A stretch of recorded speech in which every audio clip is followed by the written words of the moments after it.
지난주 설교 기억하시나요?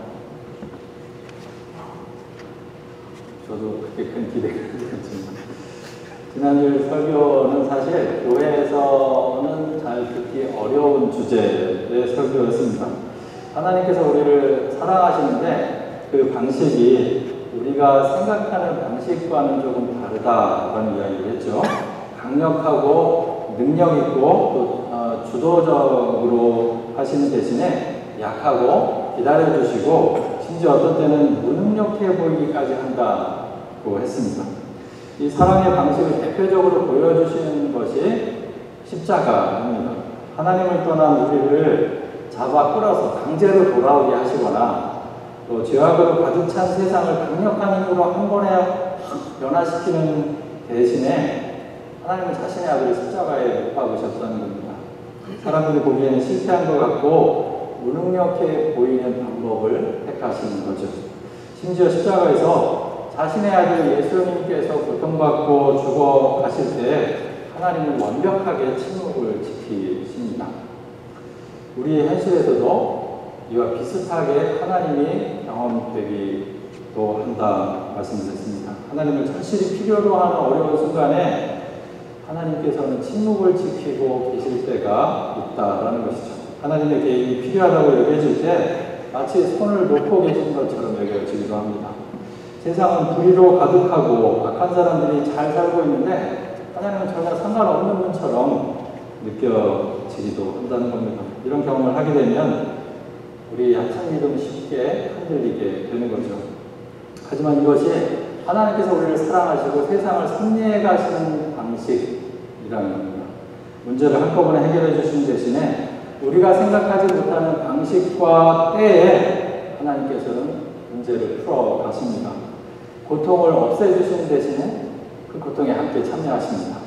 세상의 기준과는 반대로 강함 대신에 약해지시고 이기는 대신에 패배하시고 높은 곳 대신에 낮은 곳을 향해 가시고 우리를 잡아 끌어주시는 대신에 기다려주시고 심지어 자신을 내어주시는 방식을 통해서 우리 가운데 일을 하신다는 것이죠. 이렇게 지난주에 설교를 하고 나서 다음날 아침 월요일에 묵상을 하려고 책을 딱 폈는데 오늘 본문이 나오는 거예요. 오늘 본문은 시편 18편에 나오는 다윗의 노래입니다. 다윗이 이렇게 하나님을 찬송하죠. 3절 주님께서는 언제나 나를 포악한 자에게서 구해주십니다. 4절 주님께서 나를 원수들에게서 건져주셨습니다.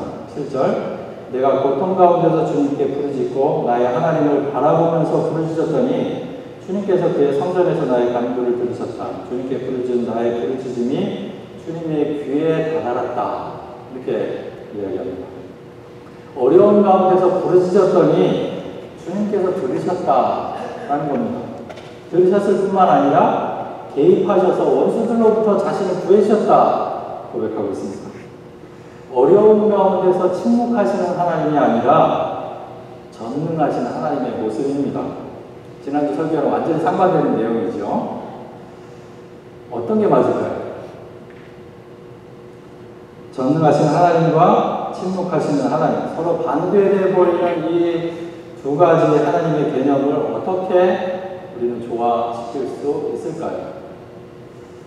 사실 이렇게 상반되어 보이는 하나님의 모습은 우리 삶에서 모두 경험되는 하나님의 양면입니다. 하나님은 전능하신 분으로 경험되기도 하죠. 성경의 수많은 증언들처럼 하나님은 우리가 필요로 할 때 실제적으로 우리의 삶 가운데 개입하시기도 합니다. 세상의 역사를 한순간에 하루아침에 틀어버리기도 하시고요. 악한 사람들을 한 번에 심판하시기도 합니다. 반면에 하나님은 지난주에 나눴던 것처럼 그 반대의 모습으로 경험되기도 합니다. 마치 안 계신 분인 것처럼 오래 침묵하시고 위급한 순간에 전혀 개입하지 않으시는 것 같습니다. 우리가 사무엘서를 끝내고 이제 욥기서 묵상에 들어갔죠. 욥기는 이유 없이 당하는 고난의 상황 가운데서 침묵하시는 하나님을 향해서 욥이 던지는 끊임없는 질문으로 이루어진 책입니다. 하나님을 향해 원망을 쏟아내는 욥에 대항해서 욥의 친구들은 하나님을 변호합니다. 욥기서를 읽다가 우리가 당황스러움을 느끼는 지점이 바로 여기인데요. 주인공이 욥의 말이 아니라 욥의 친구들이 하는 말이 우리에게 훨씬 더 익숙하게 들리고 은혜롭게 들린다라는 겁니다. 욥기서를 읽을 때 하나 염두에 둘 것은 욥의 말이라고 다 옳은 것은 아니라는 것, 또 욥의 친구들의 말이라고 다 틀린 것은 아니라는 사실입니다. 이 두 가지를 굳이 구별해 보자면 욥의 친구들은 우리들에게 익숙한 신앙, 전능하신 하나님, 번선징악의 하나님을 대변합니다. 반면에 욥은 우리에게 익숙하지 않은 신앙, 침묵하시는 하나님, 번선징악과 다른 자신의 현실에 대한 질문을 던지고 있는 겁니다. 그래서 다시 다음 주부터는 하나님의 침묵이라는 주제로 들어가야 하기 때문에 오늘은 전능하신 하나님에 대해서 제가 얘기를 하려고 합니다. 그래야 균형이 좀 맞을 것 같았어요. 우리가 이렇게 상반되게 하나님을 경험하는 이유가 뭘까요? 전도서는 이렇게 말합니다. 전도서 3장 11절 말씀. 하나님이 모든 것을 지으시되 때를 따라 아름답게 하셨고 또 사람들에게는 영원을 사모하는 마음을 주셨느니라. 그러나 하나님이 하신 일의 시종을 사람으로 측량할 수 없게 하셨도다. 말씀하십니다. 하나님이 하시는 일을 사람들은 다 알아볼 수 없도록 우리를 만들어 놓으셨다는 겁니다. 유한한 존재로 만들어진 우리가 무한한 존재이신 하나님을 다 이해하고 경험할 수 없는 것은 당연한 일입니다. 말틴 부버의 책 중에 신의 일식이라는 책이 있습니다. 일식은 달이 태양의 일부나 전체를 가리는 것을 말하잖아요. 마틴 부버는 이 책에서 하나님과 인간 사이에 뭔가가 끼어서 하나님의 현존을 느낄 수 없는 상태, 그 상태를 신의 일식이라고 표현을 합니다. 하나님은 계신 것 같지만 너무 멀리 계신 것처럼 느껴진다는 것이죠. 월요일 아침에 오늘 본문에서의 다윗의 이 고백을 묵상하면서 이 상반되는 두 가지 하나님 경험에 대해서 묵상을 해보았습니다. 다윗은 온갖 시련과 고난으로 점철된 그의 인생을 돌아보면서 하나님이 어떤 분이셨는지, 하나님께서 자신을 어떻게 인도하셨는지를 고백하고 있습니다. 그런데 실제로 다윗의 삶을 보면 그의 고백처럼 언제나 하나님께서 응답하셨던 것만은 아닙니다. 이 고백처럼 즉각적으로 응답하시고 구원의 손길을 베푸셨던 적도 있지만 아무런 도움의 손길도 보여주지 않으신 것 같은 시간도 분명히 있었던 것이죠. 그런데 다윗은 그 모든 고난의 시기를 겪고 나서 그의 인생의 끝에서 이렇게 하나님께서 자신을 도우셨다 고백하고 있는 겁니다. 전도서의 말씀처럼 우리가 하나님의 섭리를 다 이해하기는 어렵습니다. 하나님은 어디나 언제나 계시는 분이시지만 우리의 한계 때문에 제한적이고 이렇게 상반되게 경험되는 거죠. 하지만 시간이 조금씩 더 지나 보면 보다 더 선명해진 겁니다. 아, 하나님께서 그때 이런 뜻이 있으셨구나. 하나님께서 그때 나를 이렇게 인도하셨구나. 이로써 뒤늦게 깨닫고 고백을 하게 되는 겁니다. 우리의 한계 때문에 전능하신 하나님과 침묵하시는 하나님이 함께 경험되지만 시간이 지나면서 하나님의 섭리를 보다 명확하게 깨닫게 된다는 것이죠. 고린도전서 13장 12절의 말씀은 이렇게 말합니다. 지금은 우리가 거울로 영상을 보듯이 희미하게 보지만은 그때에는 얼굴과 얼굴을 마주하여 볼 것입니다. 지금은 내가 부분밖에 알지 못하지만은 그때에는 하나님께서 나를 아신 것과 같이 내가 온전히 알게 될 것입니다. 때가 되면 하나님께서 우리를 아시는 것처럼 나도 하나님을 그렇게 명확하게 알게 된다라는 이 고백 앞에 제 마음이 심쿵해졌습니다. 그날을 기다리면서 말씀에 의존해서 다 알지 못하지만 하나님이 이런 분이시다. 하나님께서 내 삶을 선하게 인도하실 것이다 라는 믿음을 가지고 살아나가야 하는 것이죠. 다윗은 하나님을 이렇게 고백합니다. 주님은 나의 반석, 나의 요새, 나를 건지시는 분. 나의 하나님은 나의 반석, 내가 피할 바위, 나의 구원의 뿔, 나의 산성, 나의 피난처. 한마디로 말하면 하나님은 그의 인생의 구원자이십니다. 그런데 하나님이 다윗을 구원하실 때 다윗이 아무것도 하지 않고 구경만 하고 있었던 것이 아닙니다. 다윗은 이 구절의 표현대로 따르면 죽음의 물결이 자신을 에워싸고 파멸의 파도가 덮치고 스올의 줄이 동여붙고 죽음의 덫이 자신을 낳고 있던 순간에 하나님께 부르짖었습니다. 7절에 보면 부르짖는다라는 표현이 3번이나 반복돼서 나옵니다. 다윗은 고통 가운데서 하나님을 바라보면서 간절한 심정으로 하나님께 부르짖었던 겁니다. 어려운 일이 생길 때 하나님을 바라보고 기도하는 일이 의외로 쉬운 일이 아닙니다. 당장 도움을 받을 수 있는 곳에 손을 내밀고 의지할 수 있는 사람들에게 먼저 마음을 기댑니다. 내가 할 수 있는 방법을 다 해보고 나서야 그래도 안 될 때 마지막으로 찾는 분이 하나님이신 경우가 많죠. 기도는 드리지만 하나님께서 정말 이 문제를 해결해 주실 수 있을까 하는 의심을 거두기가 힘듭니다. 주중에 페이스북에 보니까 어떤 목사님이 긴급하게 기도를 부탁하는 글을 올리셨어요. 교우들을 데리고 러시아 선교를 떠나셨는데 러시아 공항에서 억류 상태가 된 겁니다. 러시아하고 그 인접한 벨라루스 간의 외교 분쟁 문제 때문에 스탬프를 찍는 그 규정이 새롭게 바뀌었는데 전혀 공지를 받지 못해서 문제가 됐던 겁니다. 비행기는 진작에 떠났고 공항 바닥에서 16명이 무한 대기 상태가 된 겁니다. 최악의 경우에는 그 16명 전원이 재판을 받고 출국해야 할 수도 있다라는 통보를 받고 공항에서 기다리면서 긴급하게 기도를 요청하는 글을 올리신 겁니다. 그 목사님의 긴급한 기도 요청에 많은 분들이 기도하겠다는 답글을 남기셨습니다. 그 중에 어떤 중년 이상 되신 여자분인 것 같아요. 한 여자분이 글을 남기셨는데 그 글이 제 마음에 와닿았습니다. 목사님, 전 정말 힘들고 어려운 일이 많았습니다. 그러나 뒤돌아보면 한순간도 하나님이 함께 하시지 않은 적이 없었다는 걸 고백합니다. 돌아오실 때까지 함께 하실 하나님을 경배하며 기도하겠습니다. 아주 짧은 글인데요. 그분의 진심이 느껴졌습니다.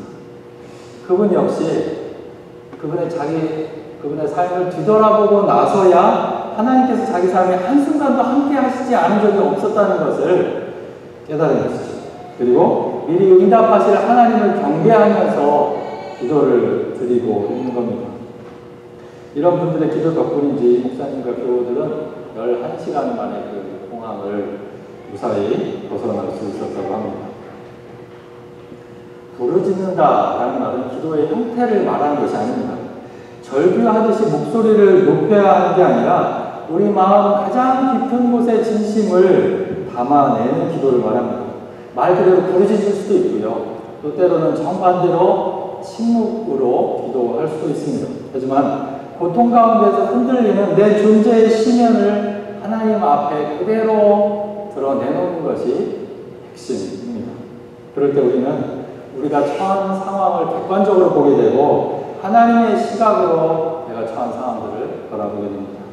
기도의 응답은 결론적으로만 다가오는 게 아닙니다. 그 문제가 해결되기 전에 하나님께서 주시는 평화가 우리 마음을 사로잡게 됩니다.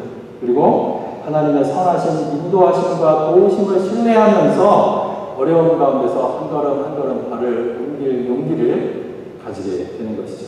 그러다 보면 일의 마지막에 이르러서 내가 기대했던 대로든 아니든 하나님께서 나를 선하게 이끌어 주셨다 하는 것을 깨닫고 고백하게 되는 겁니다. 이런 기도 없이 주님은 나의 반석, 나의 요새, 나의 방패와 산성이라는 고백은 어려운 일입니다. 좀 더 들어가면 어려운 때 이런 기도를 드릴 수 있으려면 평소에 드리는 기도의 자리가 뒷받침이 되어야 합니다. 정기적으로 하나님 앞에 엎드려서 자신을 들여다보고 자신에게 주어진 상황들을 점검해 왔던 사람들이 위기의 순간에도 잊지 않고 이렇게 하나님을 찾을 수가 있게 된 것이죠. 신앙생활을 할수록 기도할 수 있다는 사실이 얼마나 감사한지 모릅니다. 기도의 자리를 통해서 하나님 앞에서 우리를 자꾸 닦아내고 진심을 토해낼 때 더 하나님의 인도하심을 경험하게 될 것입니다. 주님은 나의 반석, 나의 요새, 나의 방패이자 산성이시라는 진심 어린 고백이 저와 여러분들의 삶 가운데 넘치시기를 바랍니다. 근데 여기서 한 가지 더 생각해 볼 것이 있는데요. 이 본문이 다윗의 시편이라는 겁니다. 무슨 당연한 소리를 하나 싶으시겠지만 이 본문이 다윗의 시편이지 우리의 시편은 아니라는 말입니다.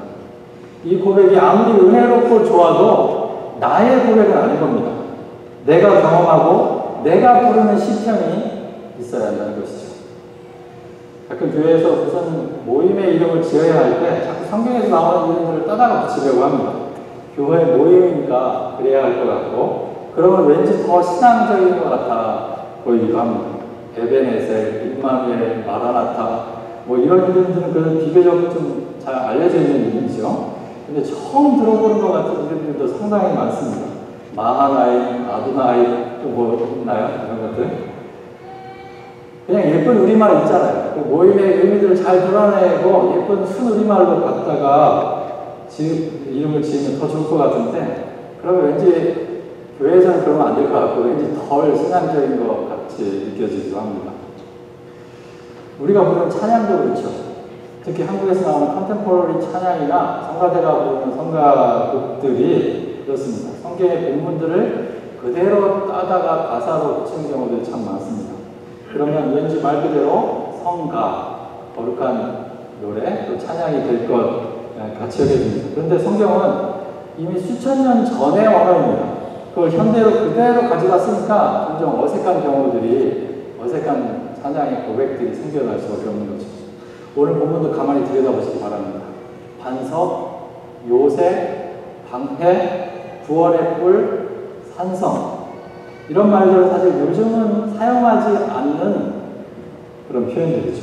구약의 부족 국가들이 자신들의 영토를 얻기 위해서 칼과 창과 방패를 가지고 싸울 때, 또 자기의 그 산성을 지키려고 할 때 그런 시기에 쓰여지던 표현들입니다. 근데 우리는 성경을 통해서 자꾸 들으니까 익숙해져 버린 거죠. 만약에 처음 교회에 나오시는 분들이라면 이런 단어들이 아주 생소하게 느껴지실지도 모릅니다. 우리에게는 우리 삶에서 경험되고 빚어진 우리의 시편이 있어야 합니다. 먼저는 다윗과 같이 삶의 어려운 고비마다 하나님께 부르짖는 기도를 통해서 구원하시는 하나님을 경험해야 합니다. 그런 하나님을 경험하고 나면 이런 고백의 언어들, 자신만의 언어들이 자기 속에서 나오게 되는 것이죠. 하나님 경험은 제각각일 수밖에 없습니다. 우리는 신앙의 회귀령화를 경계해야 합니다. 교회 안에는 신앙 좋은 모습의 전형이 있습니다. 우리가 소위 부르는 교회 오빠들 뭐 이런 말도 있죠. 하지만 누구도 서로의 신앙을 우리는 판단할 수가 없습니다. 각자 다르게 경험된 하나님을 자기 고유의 언어로 고백하고 표현해내는 겁니다. 그러면 우리 복음서가 4개잖아요. 같은 예수님의 모습을 보여주면서 동시에 다른 예수님의 모습을 비춰주는 것처럼 우리의 하나님 경험도 각각 다르게 이렇게 고백되고 표현되면서 서로 풍성한 하나님 경험을 함께 공유하게 되는 것이죠. 스스로 경험하고 자기의 언어로 고백된 시편이 있을 때 우리 신앙은 좀 더 실제적이고 현실적으로 다가오게 됩니다. 성경은 수천 년 전에 일어난 하나님의 역사를 문자화시킨 텍스트입니다. 성경 읽기는 성경 그대로 받아들이고 바른 성경 읽기는 성경 그대로 받아들이고 사용하는 게 아니라 현재 우리 삶의 경험과 언어를 통해서 생명의 숨결을 성경에 불어넣을 때 가능해지는 것이죠. 그래서 우리는 다윗의 고백을 읽고 감탄하는 데 그치는 게 아니라 우리의 고백, 우리의 노래, 우리의 시편을 다시 새롭게 써야 하는 겁니다. 오늘 함께 읽은 본문의 뒤편은 다윗이 자신을 구원하시는 하나님을 경험한 후에 드리는 고백들입니다. 다윗은 하나님을 자신의 등불이라고 고백합니다. The Lord turns my darkness into light. 하나님을 자신의 어둠을 밝히셔서 빛이 되게 해주셨다 하는 겁니다. 하나님께서 도와주시면 적군도 뒤쫓고 높은 성벽도 뛰어넘을 수 있다 라고 말합니다.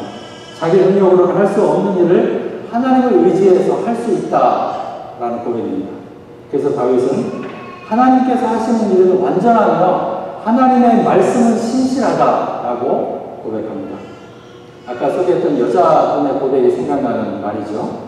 다윗 역시 어려운 시간들을 지날 때는 도대체 하나님은 어디에 계십니까? 하나님은 왜 나에게 이런 시련을 주시는가? 묻기도 했겠지만은 모두가 지나고 나서 보니까 하나님이 하시는 일은 완전하고 하나님의 말씀은 너무나 신실하다. 이렇게 고백하게 되는 겁니다. 그래서 주님밖에 누가 하나님이며 우리의 하나님밖에 누가 구원의 반석이신가? 이렇게 되묻고 있는 겁니다. 이렇게 하나님을 경험하면서 점점 다른 것들에 의해서 눈을 돌리고 하나님께 우리의 시선을 고정시키는 겁니다. 하나님밖에 없구나. 이렇게 고백하게 되는 것이죠. 이런 하나님 경험은 앞으로 걸어갈 길도 내다보게 합니다. 다윗은 하나님께서 자기 발을 튼튼하게 하셔서 자신이 걷는 길을 안전하게 지켜주실 것이라고 확신합니다. 47절에서 다윗은 이 시편의 결론과도 같은 고백을 합니다. 주님은 살아계신다. 주님은 나의 반석이신 주님을 찬양하여라. 나의 구원의 반석이신 하나님을 높여라. 이제까지의 자기 삶을 뒤돌아보니 하나님께서 살아계신다는 사실이 너무나도 분명하게 느껴지는 겁니다. 그러면서 하나님을 찬양할 수가 없는 것이죠.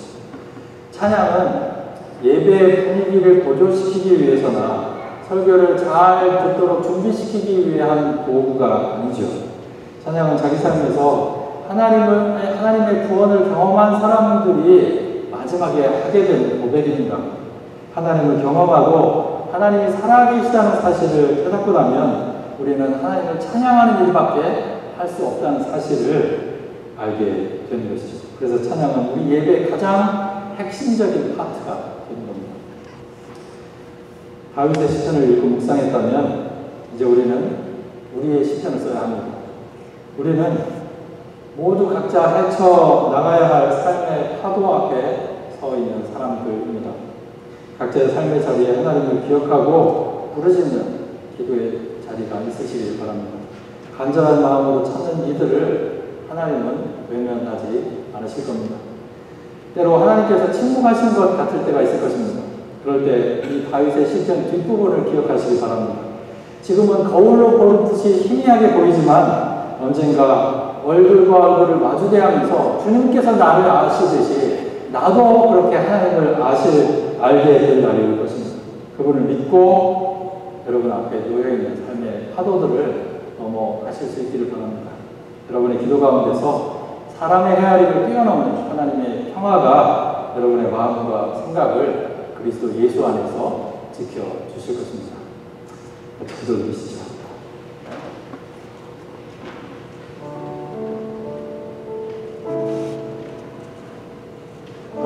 여러분들 앞에 놓인 고민들, 걱정거리들, 또 문제들을 가지고 이 시간 하나님 앞에 부르짖는 기도를 드려보시기 바랍니다. 그분 앞에 모두 내어놓고 여러분들의 진심을 한번 털어놓아 보시기 바랍니다. 기도를 통해서 우리에게 구원을 베푸시는 하나님의 손길을 경험하시기 바랍니다. 그래서 하나님만이 내 삶의 구원자라고, 하나님은 살아계시다고 그분의 이름을 높이 찬양하는 우리의 시편을 쓰게 해달라고 이 시간에 함께 기도 드리겠습니다.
언제나 어려운 순간에 하나님 기억하게 해주시고 또 하나님께 부르주시며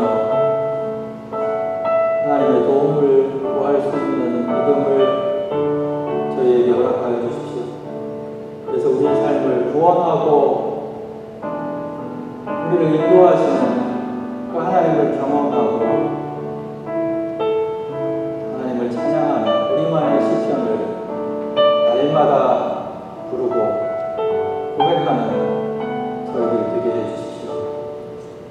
이 시간에 주님의 성찬을 알립니다. 주님의 몸과 피를 먹고 마실 때마다 주님의 말씀이 우리의 말씀이 되고 주님의 삶이 우리의 삶이 되고 주님의 죽음이 우리의 죽음이 되게 해주십시오. 예수 그리스도의 이름으로 기도드렸습니다.